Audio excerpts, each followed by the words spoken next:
faciliter le choix. Parce que nous avons opposants parlementaires, opposants extra-parlementaires, opposants armés, opposants combattants. Donc, on a 4. Vous comprenez? D'abord, opposants silencieux. On va dire fin de déjà 5. Alors, nous avons porte-parole à Batunion sur 5. Il y en a qui sont verrouillés dans le sens que, comme nous avons un premier qui est président de l'élection, le deuxième, automatiquement, il faut la considérer comme étant adversaire, il y a où il y a qui est premier. Or, il a fallu deux possibilités pour la porte-parole. Parce qu'il a risqué d'être président. Ce qui est Yumbi, Nabeni, Bavotaki. Parce que la différence, il y a Félix 1 million. Or, Yumbi, ils ont déjà plus. Beni, ils ont plus. Parce que c'est simulacre à l'élection à niveau à Beni, il y a les cas qui a écrasé les ballons. Donc, pour nous, tout simplement, qu'il y a facilité. La loi va faciliter la société. Mais je regrette que la RDC la loi peut compliquer la société. Parce que la fois passée, il y a porte-parole de l'opposition. Est-ce que vous voyez que porte-parole de l'opposition est un ministre d'État? Est-ce que vous voyez qu'il faut un budget à 2 millions de dollars? Est-ce que vous voyez que 2 millions de dollars sont disponibles à qui la fois passée? Donc cette fois-ci, on va avancer parce que nous avons des lois où ils allaient permettre d'évoluer.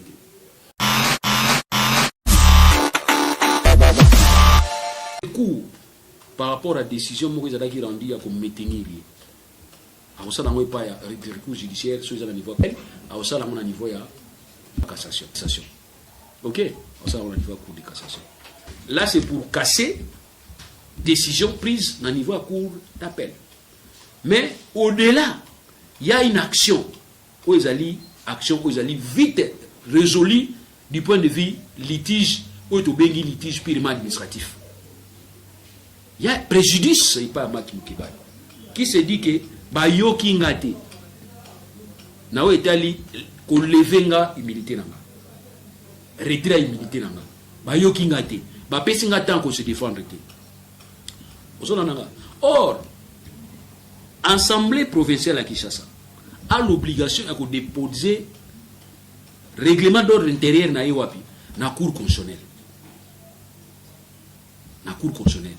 A déposé qui oyaye règlement. Tant a déposé règlement na ekunezani pour cour atala yem tazali juge ba acte zali posé. Cour atala ce qui zali conforme na constitution na biso.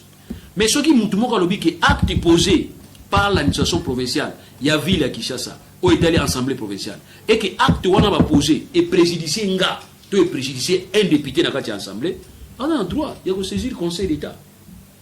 Il y a un moni ba avocat Mike Mukeba.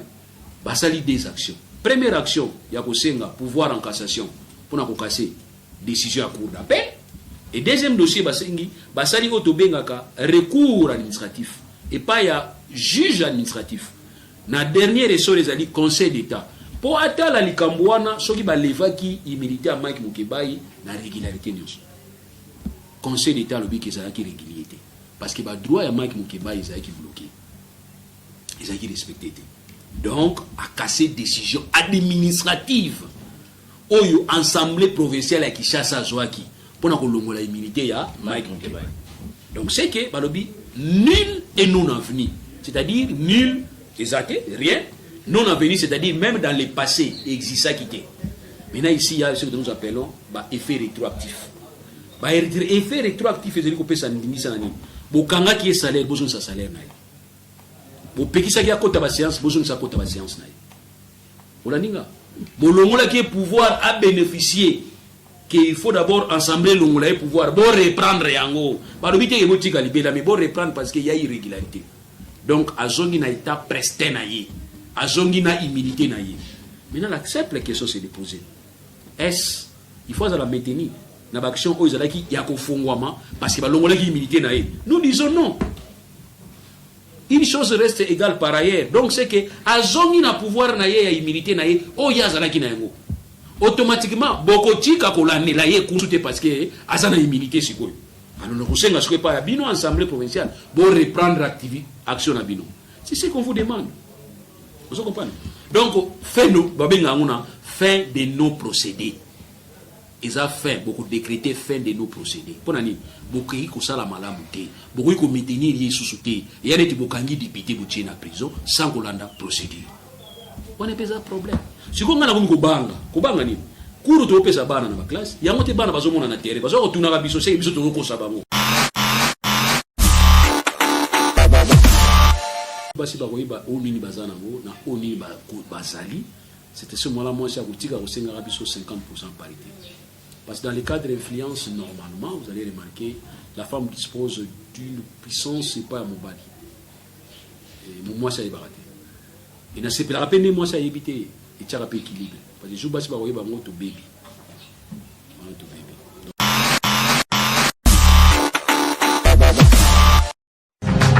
Radio Bissognon Congo, RDC, une chaîne au cœur du monde.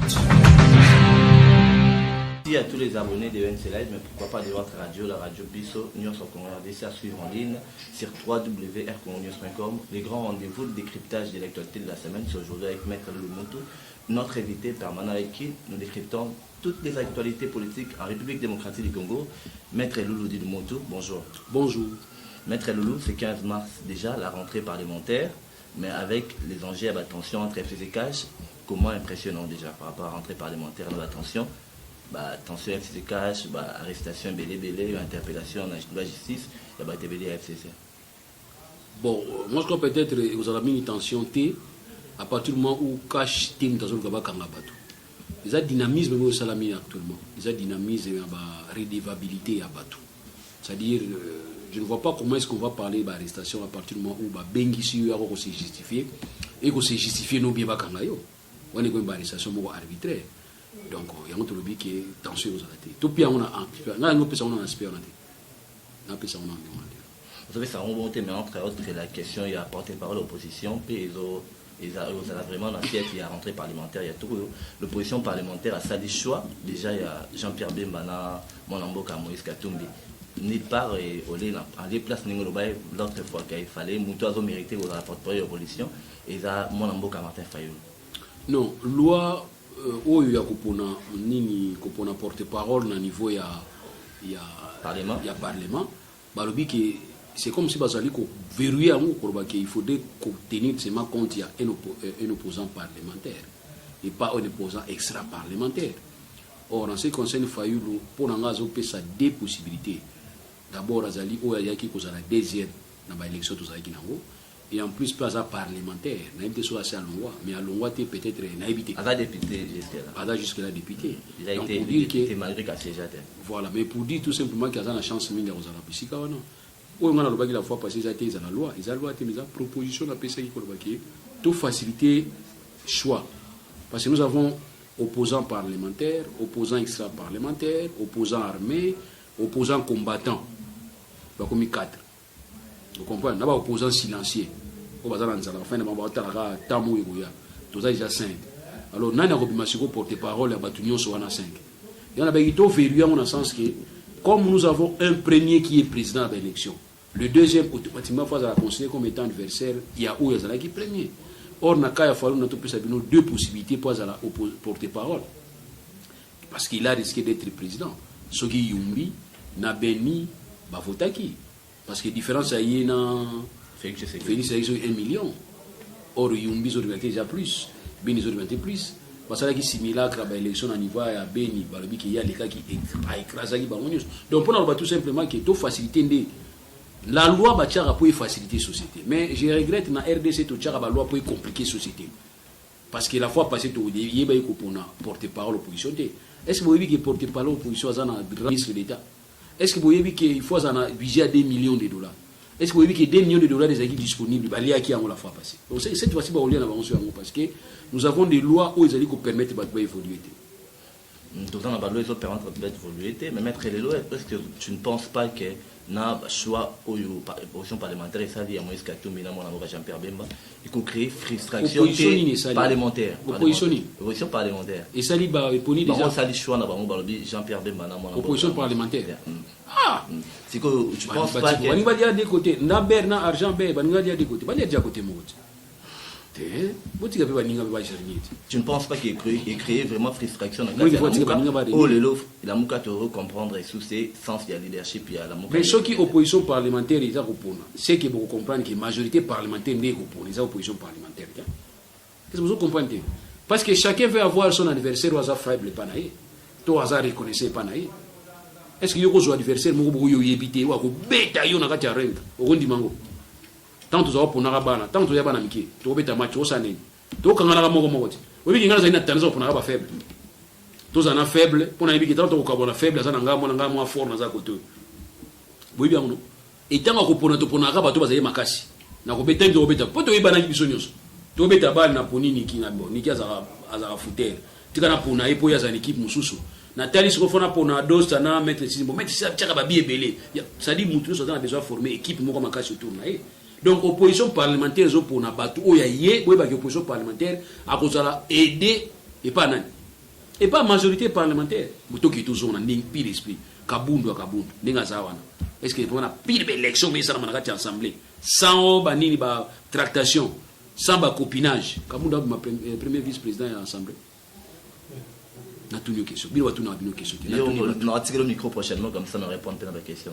il y a un raisonnement rhétorique jour ngo yaka na watu na question net na tout batu est-ce que ba kabundu vraiment so ma ba élection avant ma premier président ya assemblée na majorité bozana ngote après me sanga que opposition parlementaire ba bimisi o bango ba opposant ba porter parole opposant ngandi mabino pe bon tiens ba loi ils allaient faciliter ba problème et résoudre ba problème bon tiens ba loi ils ont compliqué ba problème justement mettre le lot de la paix économie les FMI a recommandé Félix-Antoine Tshisekedi ba sacrifice belé ba recommandé même perfusion économique pour la stabilité situation macroéconomique en Mboka au banza ngene FMI ba Fonds monétaire international c'est vrai ba ça va conseiller mais na mona tendance na bango za mingi c'est comme si ba ça dicter na ba impérialisme moko ba impérialiste c'est ce que moi je remarque place on soit kinda ba ba mouvement structurel na ba programme structurel na ba c'est comme si ils avaient des difficultés ils avaient des problèmes fonctionnement ba institution à Bretton Woods est très compliqué très complexe to éviter mais secret o matata pona za ina vivre na ba faut to yeba matata pona pas kufita ça fallait ne yo matata pona yo aider biso mais est-ce que ba yo kaye c'est ça aussi le vrai problème. Parce que pour na bango mutu no ça na kabila za Satan. O ba matata ponyo ba wede ba muzito ka no to ba muzito ba investir ba yate. Bo se motika na makamba ba kwiti wana ba investir ba yate tika ona. Pesa biso idée ni yo sa neni yo jiraki. Parce que ces deux gars là ba zaki na stabilité mo ba créer ki. Na ba cadre macroéconomique. Mais pour moi je peux dire que nous avons un problème na niveau des échantillons à pouvoir. Pouvoir central na ba pouvoir ba exécutif provinciaux. Ils ont posé ba interférence. On va commencer à créer des taxes inutiles. Et lesquelles taxes on va besoin oh l'impôt tue l'impôt. C'est-à-dire plus que besoin de et pas impactant on a pas prix. Et pendant qu'il y a une commission, ils ont la côté la prix. Et pendant que bino besoin ça la taxe ils ont mettre ça pas prix. Vous avez battu. Quand vous allez demander aux opérateurs économiques 5% pour la taxe à reconstruction. Est-ce que vous réfléchissez 5% valeur à CIF? Vous avez réfléchi pas sur opérateur économique à récupérer. Est-ce que vous avez yeba? Vous avez dit que on a structure des prix. Bah tu as structure des prix. Donc c'est que vous avez $10, il faut comme on a $15. Après bino on kana woto ça la makasi to eba neto ko diminuer ba prix. Est-ce que vous comprenez à ce moment les alliés aimer une chose et son contraire? Toki na makambo ya ba hyper impôt professionnel sur le revenu. Et ça bien 15%. Tu négocier pour ani. Loi le 15%, vous foutez à 15%. Mais à condition que vous boutiez sa salaire à bateau. Bah comme on a facilité à vivre. Mais mon salaire d'abord à dos exemple $100 les amours qui est. OK on le sous 15% à $100 et comme $85. C'est dire besoin ko buma bateau. C'est que boyeka pour buma biso to silika. Bateau ba tombuka le besoin ngandi ngwana. Or vous promettez que salaire à bateau comme ça. Qu'est-ce que nous allons préférer? Salaire et mati. Ça qui vous a $100 comme vous a $200. Bolongo les 15%. Bolongo les otika na combien? So il salaire est $100, bolongo les 15%. Bon ko ko la 15% avant que vous bumsa makambo. Or fallait vous bumsa na makambo comme salaire comme 200. Oui, c'est au même moment salaire comme 200, tu retenir 15%. Donc c'est à ce moment-là beaucoup soustraire combien? Beaucoup soustraire sur 200 15%, ça à peu près $30. Donc aux arros akala $100. Les lots au à $200 mais balongo les 15%. Au moins à combien? $130. Est-ce que vous avez discussion? On comme sanzambe to comme sanzambe te. On comme sanzambe. Mais toujours comprendre binote. Donc bino na bino bofanda na poto, maele zate ya kipoto boye na nkoto ezate, maele wana ezate. pourquoi boninga bopesa bato bakanda kasongo bouti réunion obimina ba paquet olobi oui nde naza boye bakar nyonso ezali na bakiontere tina kokanga ngo mais papa bon bakuluna bokanga ba mkuluni bobosa na bakuluna ba ina na bakuluna cravate et puis bozongi là-bas non il faut banana bato bazotumisa peuple na bino yo ki nozokisa mutu po aza na téléphone ya $10 senga ye téléphone wana pesa nga $10 ok na téléphone ok na sim na ye so na ba unité ok na ba crédit na ye ok ko bengela ngo bato et puis otu otingeli na pota eta bonus vous comprenez ya on tolobi ke bokindi kubungisa makamu malembe bokozwa mbongo bozana ngo besoin Jésus nous a dit rendez à César ce qui est à César et ça bon on va vous remettre mais à condition que pouvoir d'achat ya population est bien garanti. Mutu azawa $100 bofutse nini bofutsa e importé mais bon matisela mbongo bolongole impôt c'est comme ça en Europe bato wika tozwaka $6,000 na papier iso bani ko longola ba taxe okotika la misusu na $1,000 $1,500 ndeko nanga $1,500 wana okoko vivre na misusu 2 mois 3 mois ato futi taxe belé o sentir en côté mais pas na biso awa ozozo mutu azozwa $100 bolingo longole $15 atika na $85 $85 mbongo mapa eza $25 et tika la $60 mbongo classe eza $150 awatika ni $40 mbongo ndako eza $100 awatika ni $140 tango kota suna mwezo ya wana donc ça dire yango moni bato bazo to na système ko miboma boyebi Maître Loulou poto kende rapidement parce que la télévision société de gestion du temps to na premier ko miboma justement Maître Loulou bato ko miboma siko trop po amonika ke ba nyongole ki ebele asu munduki boteka su munduki bateka ko kabela munduki omona ka ka mibomi akei mikolo boteka su basingate omona ka krira midi mbiki nini si kala bato kufa epona basi mais lobby après le bato kufa pona nzala parce que amonika ke loka usala ezate papa mikate ba batandami la guerre de la femme. Maître Loulou Lelo, qu'est-ce que tu penses parce que dans mon lobby fallait un système macroéconomique où ma tête a peut-être en place. Est-ce que les gens ne regrettent pas le service ou le système qui avait demandé de rendre biso entre autres mon bataille des pays sur lobby fallait moi l'amboka porte-parole la mère main de Azalana on change pas l'équipe liga il y a mon lobby à ma tête à pognon. Est-ce que les autres regrettaient les services rendus par le système Kabila Telelo? Bon, tous ont portefeuille ya nani ya Lambert Mende. Bon, bino bato IDPS. Na ga bino molba limema. Bo bisanga porter parole wana nini portefeuille wana na niveau ya régime elikaki. Ya portail bisoni. Eza ya finance te, eza économie te, eza ya budget te, eza ya mine te, eza hydrocarbures te. Eza portefeuille moko na obenga sans portefeuille sans entrée. Pour le ministère des médias, mais à part la redevance sur la radio et la télévision, entrer ma casse izate. Zola nanga. Bon, là on vient mais dans ça la kanda dans pesa ba tukanda.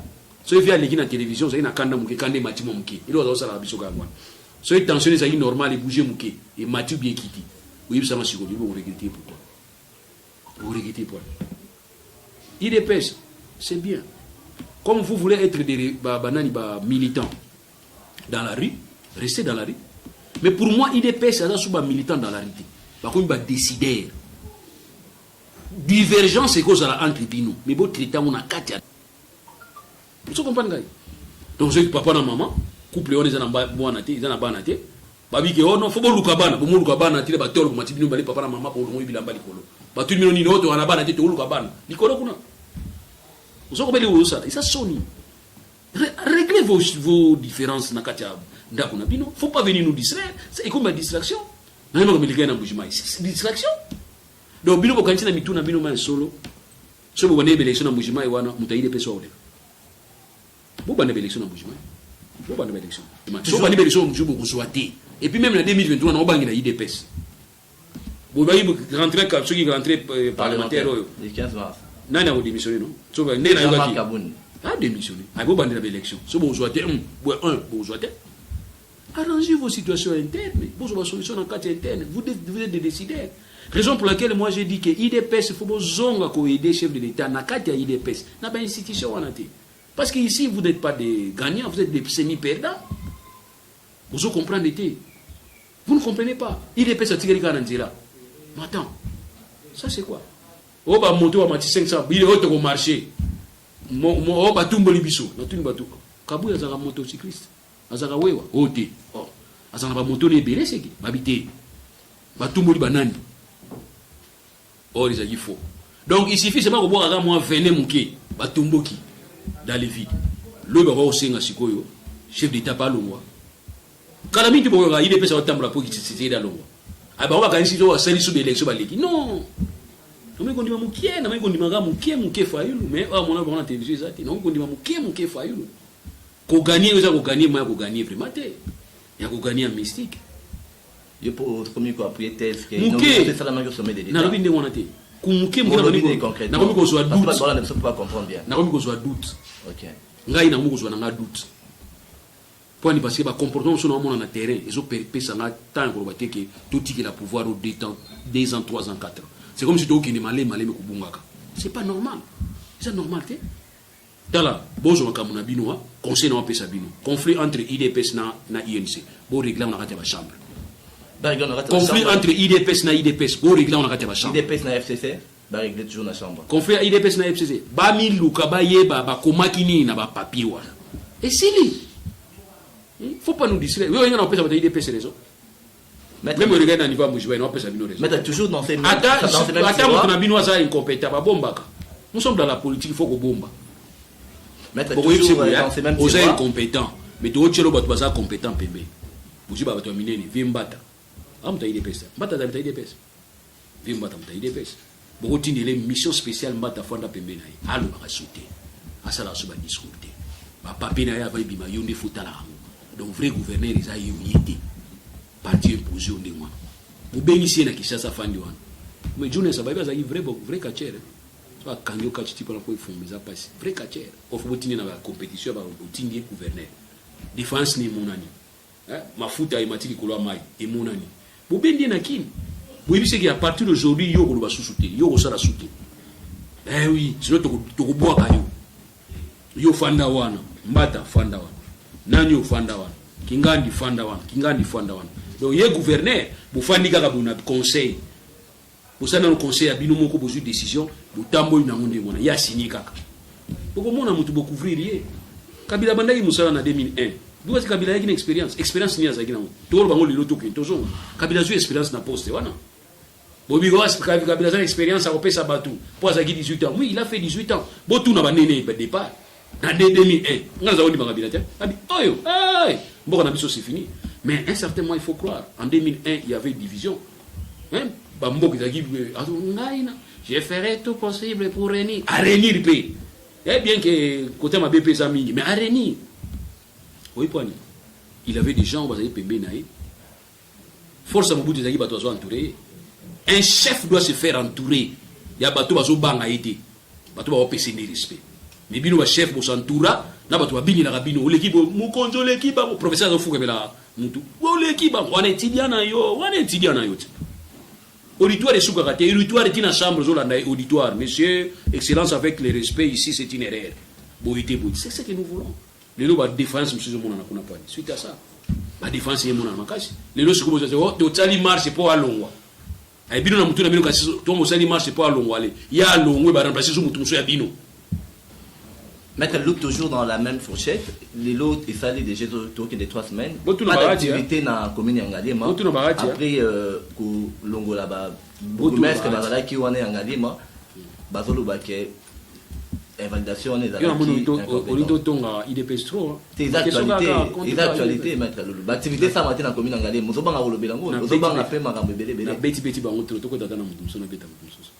Bon Yangalima mes problème to le gars balba yi za ba monter. Mais tout le monde a drapeau et couler d'autant plus avant. Parce que si on a une revendication, nous avons revendiqué à Zanani, vous avez un message là. Parce que j'ai dit ça la fois passée que tu as parlé, tu as perdu, tu as s'organiser, tu as bloqué l'activité dans le niveau commune parce que il y a IDPS. Non. Est-ce que ça a rendu alors, si vous avez connaître traité, vous avez binoté, vous avez payé à Kanchachi. Oui, Kanchachi, c'est ça. Vous bureau à Kobia commune, vous côté ça. Tribunal les abouillés en face. On a bureau à Pembe na Bangwana. Service à mon neni en beaucoup on a besoin de renseignement. CNS. Ok? Conseil national. Qui doit intervenir pour remettre les choses en ordre? Non, les choses comprennent pas. Alors les laisser comme ça, baba na kozwa tant ya kuba na kusala ba buzo ba on a Pembe na service wana. Je crois peut-être c'est toucher les centres névralgiques, il y a système de renseignement. Qu'on réduire en gros. Dans les États-Unis, CIA, oui, ça, makamuna bino pembe na CIA, bokangi place monnaie, tu vas petit terroriste, bah tiki bino pe. Ah, au solo là, au solo na bino, vous comprenez. Pour les États-Unis, ça va comportement, le droit de l'homme exact. Pas bon, tu n'as siani. Bino peine de mort exact, mais les États-Unis, ils ont peine de mort ali. Mais bon, on va ça. Si vous avez peine de mort, vous avez peine de mort, qu'on a peine de mort ali. Pas pour jouer sur scène, bon, maman, tu as boutou habito ça, bon, qui est cala, États-Unis. Donc pour dire, certainement, il faut être dur, surtout après, on va comprendre. Pour revendiquer les droits, c'est votre droit. Mais il ne faut pas aller au-delà de la revendication. Vous allez bloquer tous les services parce que vous allez vous suspendre 3 mois. Si vous avez 3 mois ici, si vous avez 3 mois ici, et que vous avez 3 mois ici, vous allez vous suspendre. À saisir le Conseil d'État. Et puis le Conseil d'État, vous pas dans la célérité. Vous traitez le dossier dans la rapidité. Et vous avez cet exemple dans votre moussous. Vous comprenez? Conseil d'État, vous traitez en gros ceux qui. Telito, ceux qui telito. Azan a raison. Qu'est-ce que c'est raison? Tengue. Ceux qui ont tort, ils doivent annuler en gros. Comme ça, moi, comme ça, nous allons prouver aux autres que l'état de droit, ils ont respect à la procédure. Vous comprenez? Mais, je suis désolé parce qu'on nous a dit qu'il va y avoir des pestes. Donc, vous avez beaucoup Haram. Mais il faut les traiter comme tels. Avec toute gentillesse et à force. Vous avez Mukamate, vous avez Justement, Maître Louis Torom déjà commencé à émission la Bisso. Dossier Mike Moukebaye qui bloque la loi et la cour pour libération Mike Moukebaye Salam. J'ai fois passé, je dis que nous aurons des problèmes sérieux à partir de chevauchement, à partir de piétiner la plate-bande. Parce que nous avons une seule cour, nous avions une seule cour constitutionnelle. Et cette cour, par la volonté législative, il y a éclatement. Nous avons le Conseil d'État, nous avons la Cour de cassation et nous avons la Cour constitutionnelle. Vous allez remarquer que la plate-bande les a bien tracé. Mais nous ne pouvons pas se mettre à violer bisomoko intentionnellement la loi de sinon à ce niveau-là, c'est toujours violer la loi de à quoi bon? Donc, tous les bâtiments sont rancuniers. Comme tu as dit, on a dossier, on a tort comme on a raison. On a raison comme on a tort. Non, c'est pas bien. Donc, ici, il y a des dossiers. Nous avons le recours administratif, le litige administratif. Et tu as un recours qui est basé sur, n'est-ce pas, une action judiciaire. À tout ce qui est action judiciaire, compétence est liée à cour de cassation. À casser la décision du point de vue judiciaire. Now, il y a un litige, côté de litige, litige administratif, il y a une compétence, il y a un conseil d'État. Maintenant, sur le plan dossier Mike Moukebaye, nous avons des dossiers distincts. Le premier dossier, nous avons les dossiers judiciaires. Où il y a les qu'on a traité dans le niveau cour d'appel. Et ces dossiers dans le niveau cour par rapport à la décision qui a rendue comme maintenir. Alors ça, il y a un recours judiciaire, sur le niveau appel. Alors ça, il y a un niveau de cassation. Ok? Alors ça, on a un niveau cour de cassation. Là, c'est pour casser décision prise dans le niveau cour d'appel. Mais au-delà, il y a une action.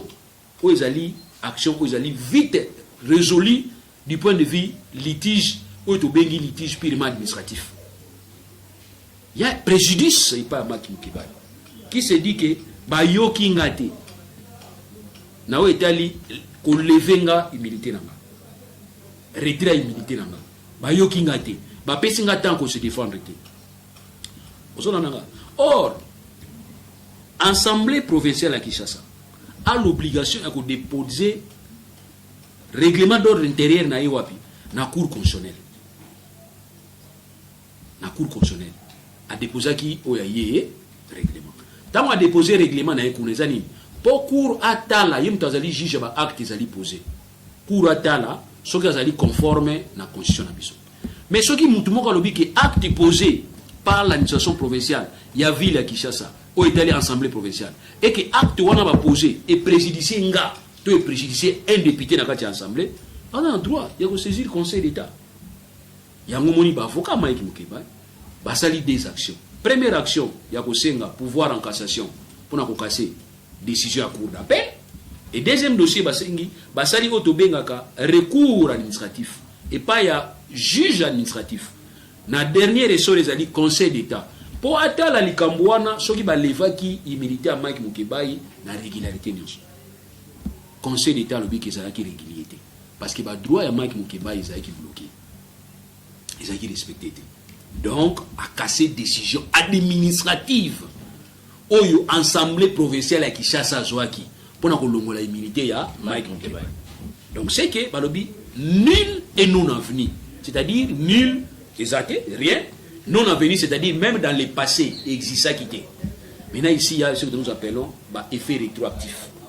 Effet rétroactif ezali kopesa ndimisa nani bokanga ki salaire besoin sa salaire na bo pekisa ki akota ba séance besoin sa kota ba séance na olaninga bolongola ki pouvoir à bénéficier qu'il faut d'abord assembler l'ongolais pouvoir bon reprendre yango balobi te ebotika libela mais bon reprendre parce qu'il y a irrégularité donc azongi na état presté na ye azongi na immunité na ye. Maintenant la simple question c'est de poser est-ce il faut la maintenir na action oyo ezalaki ya kofungwama parce que balongola ki immunité na ye. Nous disons non, une chose reste égale par ailleurs, donc c'est que azongi na pouvoir na ye ya immunité na ye oyo azalaki na yango automatiquement bokotika kolandela ye kusute parce que azana immunité sikoyo alors kosenga sikoyo pa bino assemblée provinciale bon reprendre action na bino. C'est ce qu'on vous demande, vous comprenez?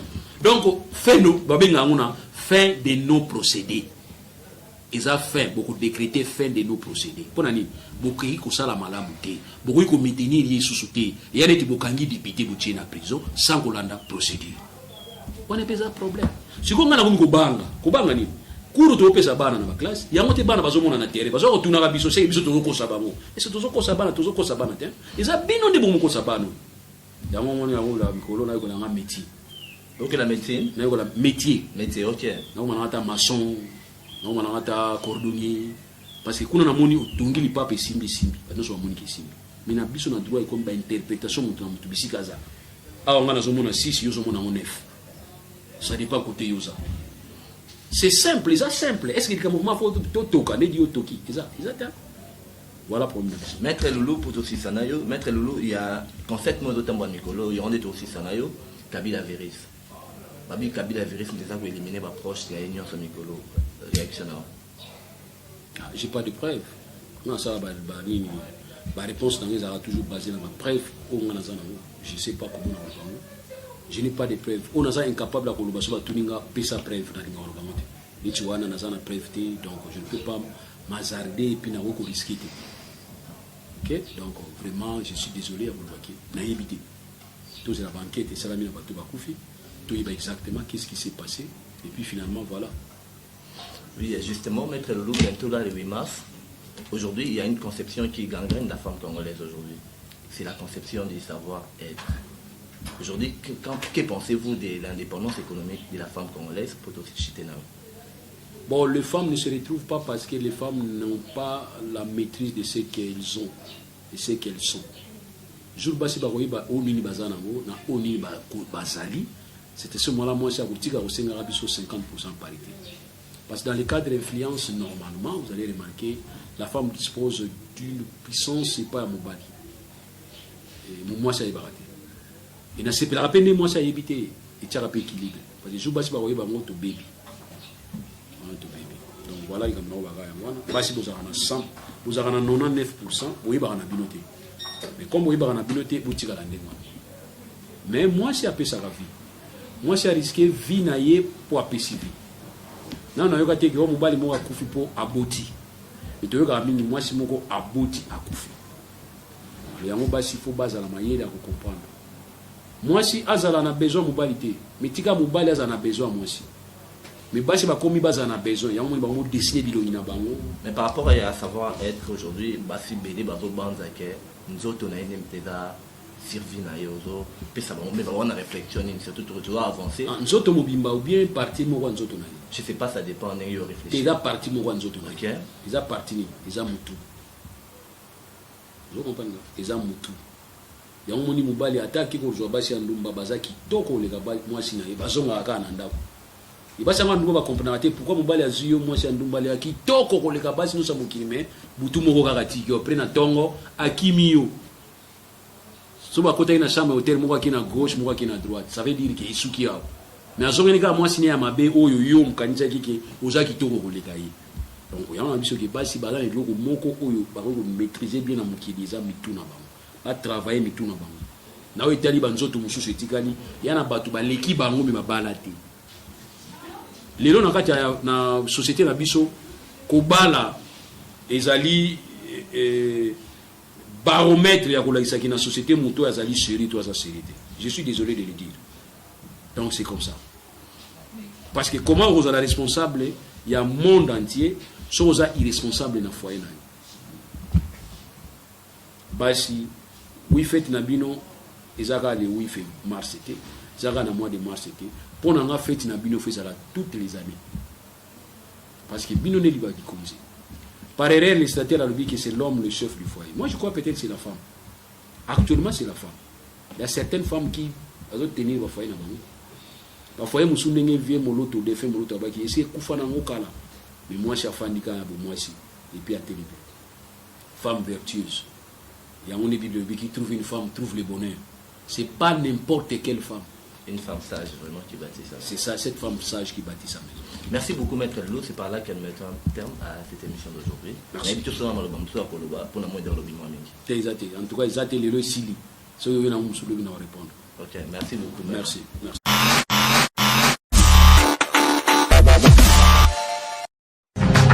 Radio Bissonyoso Congo, RDC, une chaîne au cœur du monde. Vous êtes sur la radio Bissonyoso Congo RDC. Oui, tapez www.radiocongonews.com, accédez dans notre site et avoir toutes nos informations. Soyez le mieux informés dans le monde.